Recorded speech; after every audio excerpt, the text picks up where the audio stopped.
Salut! Donc aujourd'hui, une petite vidéo sur les semis de maïs. La petite particularité de cette année, c'est les enrobages de semences. C'est-à-dire qu'on a fait un enrobage nouveau, nous-mêmes, voilà, avec de la mélasse, de canne à sucre, du minéral, du piment.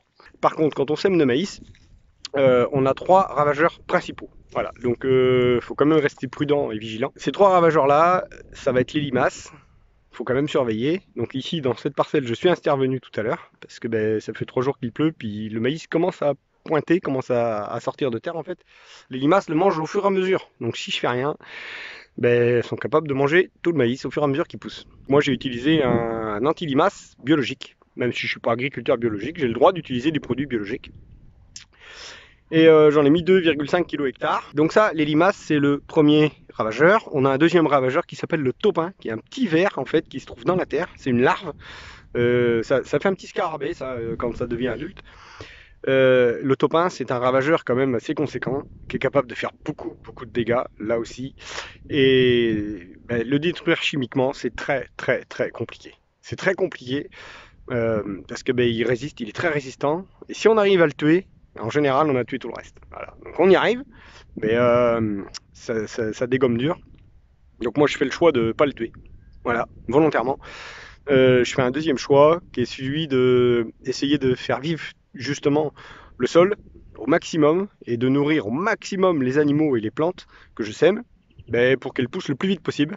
Parce que c'est le meilleur moyen qu'on a pour lutter contre le taupin, c'est que le maïs pousse vite. Voilà, plus il poussera vite, moins ça sera risqué. Euh, le troisième ravageur, c'est le corbeau.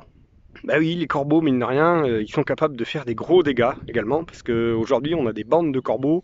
On peut avoir 200, 300 corbeaux qui se déplacent en bande. Mais 200 corbeaux ou 300 corbeaux qui viennent dans un champ, ils sont capables de faire beaucoup de dégâts en très peu de temps. Donc c'est pas simple non plus. Cette année, on va essayer du piment. Voilà, c'est-à-dire qu'on va mettre du piment autour des graines. Le piment, c'est... Enfin, nous, on sait ce que ça fait sur nous, du piment. À petite dose, on peut accepter. À forte dose, c'est quand même, bah, c'est pas agréable. Voilà, donc le piment, il agit sur les êtres vivants à sang chaud. Voilà, donc le taupin, la limace, ça sera inefficace. Par contre, le corbeau, c'est un animal à sang chaud, il est comme nous, il va être sensible au piment. Comment on fait pour mettre du piment autour d'une graine? Voilà, c'est le but de la petite vidéo.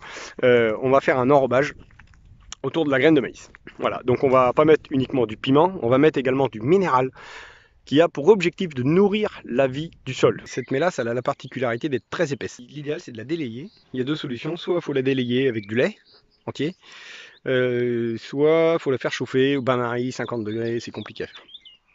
Moi, ce que j'ai fait, parce que je vais quand même essayer le piment, eh bien, on va essayer, on va goûter le piment avec de la mélasse seule, à 50 degrés, et on va goûter du piment dans la mélasse délayée avec du lait. Ici, il y a 1 millilitre de mélasse à 50 degrés avec du piment, et là, il y a 1 demi-litre de mélasse avec du lait. Voilà. Donc là, vous voyez, elle est vachement... Et voilà, ici, elle ne refroidit pas. Ça, c'est l'avantage du lait. Voilà. Donc on va bien dissoudre le piment. Puis après, on va voir c'est quoi qui nous brûle le plus la gueule. Eh, j'en mets pas beaucoup. Hein.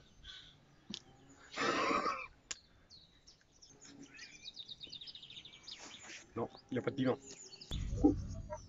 C'est vraiment pas énorme. Ça vient un petit peu après quand même, tu le sens un petit peu après.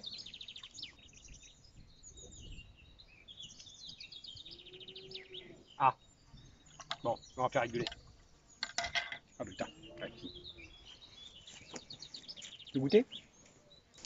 Voilà, quand on achète des semences de maïs, voyez la couleur des grains, ils sont traités. Voilà. Alors ça, c'est des choses moi pour lesquelles je ne suis pas forcément d'accord. Si on veut des semences non traitées, on est obligé d'acheter des semences biologiques. Une semence de maïs, c'est 2 fois plus cher qu'une semence pas biologique. Ces produits qu'il y a autour, c'est des produits dangereux. Normalement, il faudrait avoir le masque. C'est des produits fongicides, entre autres. Et mais c'est vrai quelque part que moi je comprends tout à fait les semenciers. Parce qu'en France, on va semer à peu près 3 millions d'hectares. Mais 3 millions d'hectares, si le traitement de base, il ramène 5 € par hectare aux semenciers, ben, ça fait quand même une valeur de 15 millions d'euros. Ça fait énormément d'argent, ce qui fait qu'il y a beaucoup de lobby.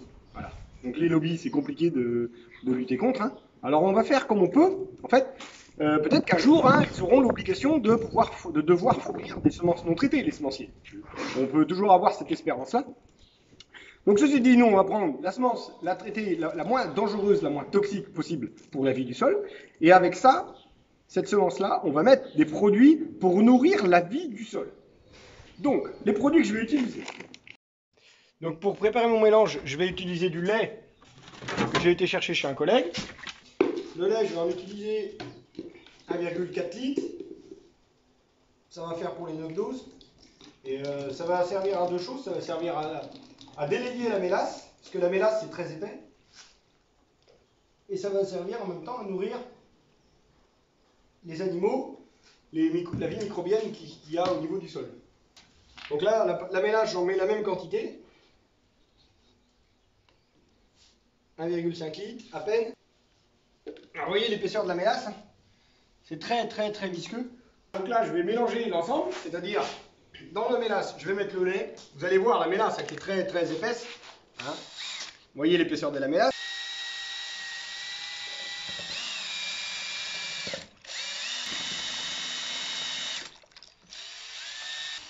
Vous voyez, c'est beaucoup plus liquide. Il faut absolument qu'elle soit liquéfiée. Donc pour la liquéfier, sinon il faut la chauffer à 50 degrés au bain-marie. C'est très compliqué, parce qu'il faut vraiment bien maîtriser les températures. Ça refroidit très vite quand c'est au contact du vin. Donc de faire chauffer la mélasse, c'est quand même moins facile que de mélanger avec du lait. Le lait est bénéfique pour la vie microbienne du sol. Donc on va continuer le mélange. Donc là on va mettre la mélasse, vous voyez, qui est très liquide. Donc là on y va, on va verser le piment dedans.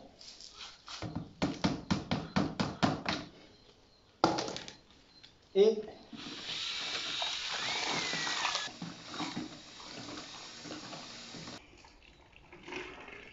ça a une odeur assez forte quand même, hein, faut pas dire.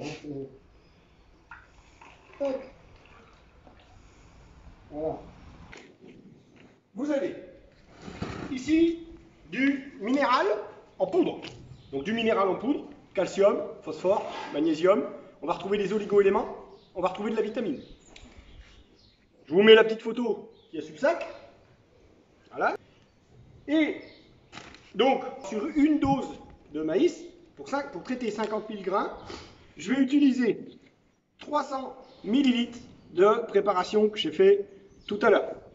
Donc là, dans les 300 ml, il y a 150 ml de mélasse, de canne à sucre. Pas de la mélasse de betterave, c'est pas la même. Utilisez de la mélasse de canne à sucre. La mélasse de betterave, elle va avoir un effet anti-germinatif. Donc n'utilisez pas de mélasse de betterave, uniquement de la mélasse de canne à sucre. 150 ml de mélasse de canne à sucre, plus 150 ml de lait entier. Donc le lait entier, vous le prenez dans le tank à lait de votre voisin. Hein, faut aller chez un laitier chercher ça, il ne faut pas aller dans la grande surface.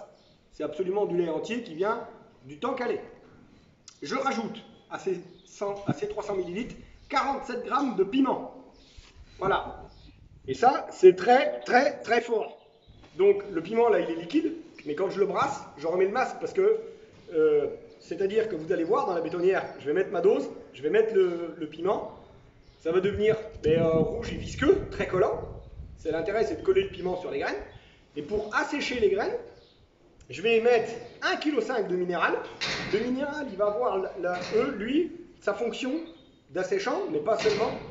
Le minéral, il va énormément aider la vie du sol. C'est-à-dire que ça va les phosphates qu'on va avoir dedans, parce qu'il y a du phosphore, c'est un des premiers aliments des bactéries qui vont réutiliser le phosphore qui est dans le sol. Parce que le phosphore, on est toujours en train d'en apporter, sauf que dans le sol, c'est ce qu'il y a de plus. Il y en a énormément dans le sol, sauf qu'il est compliqué à aller chercher. Il faut des êtres vivants capables d'aller le chercher. Donc ça, c'est à manger pour les bébêtes du sol qui vont ramener du phosphore. Ça, c'est important. Ensuite, je vais utiliser de la bentonite. Alors la bentonite, c'est tout simplement de l'argile. Alors, pour vous parler plus clairement, c'est du smecta. Voilà, tout le monde connaît le smecta. Nous, la bentonite, c'est ce qu'on donne à des veaux quand ils vont avoir la diarrhée. Stop, là, non, là, j'ai raconté une connerie. Eh oui, je dis des bêtises. Et je corrige, je fais un petit rectificatif, parce que ça fait déjà 10 jours hein, que moi j'ai fait mes semis, mais la bentonite, il y a mieux, voilà, on s'en rend compte. Utilisez plutôt du talc, ça rend les graines plus glissante et ça descend mieux dans le semoir. J'ai des collègues qui ont été embêtés, ils ont mis moins de grains prévus au moment du semis, dû au fait que les graines sont moins glissantes. Voilà, donc utilise du talc pour terminer ton enrobage. Le seul produit qui est dangereux, c'est dans le sac, avant le mélange.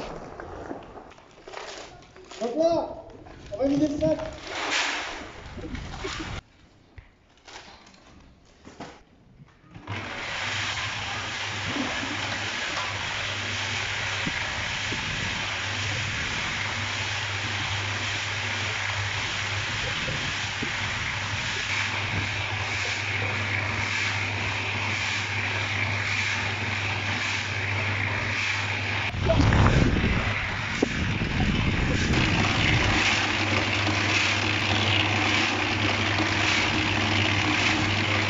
Donc pendant que ça mélange, je brasse, je prépare déjà ma potion, mes volumes, pour la dose d'après.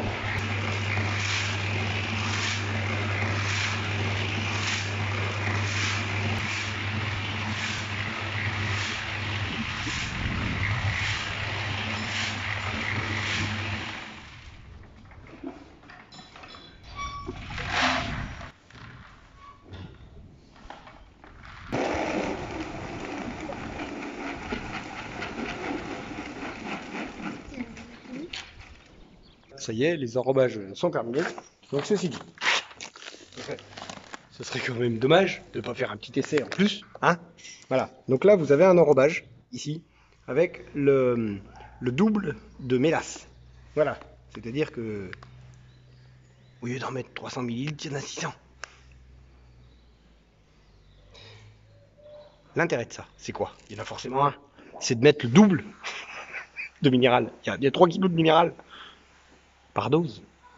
Ça veut dire qu'il y en a quasiment 6 kg hectares enrobés. Et ceux-là, ils vont dans le rang autour de la graine. Donc ça va me faire un essai sur 1 hectare. Bah, on va bien voir sur 1 hectare, le maïs il pousse plus vite ou pas. Je vais les mettre à côté de ceux qui sont enrobés simplement. Voilà, ça se voit. Alors à l'écran, c'est peut-être pas si facile que ça à voir. Mais on a des grains, enfin vous les voyez, c'est un peu plus orange ici. Ici, les grains sont plus blancs. Ils sont plus rugueux aussi. Donc on verra au niveau du semoir comment ça va se passer. Comment ça va couler dans le semoir. Parce qu'il faut aussi que la dose soit juste. Mais ça peut être intéressant de faire un essai avec le double de minéral, hein, tout simplement. Puis le double de sucre, parce que la mélasse c'est du sucre aussi. Question enrobage, hein, la vidéo touche à sa fin. La durée de vie des semences, je suppose que si les enrobages sont bien secs, ça peut durer longtemps. Voilà, donc profitez d'un moment calme, à la limite dans l'hiver, pour faire vos enrobages. Parce que si c'est bien sec, il n'y a pas de raison que ça ne germe pas correctement. Et puis maintenant, on va espérer que l'année se passe bien pour que les maïs puissent se développer comme il le faut. Moi, je vous remercie d'avoir suivi ma petite vidéo et je vous dis à bientôt. Salut, salut!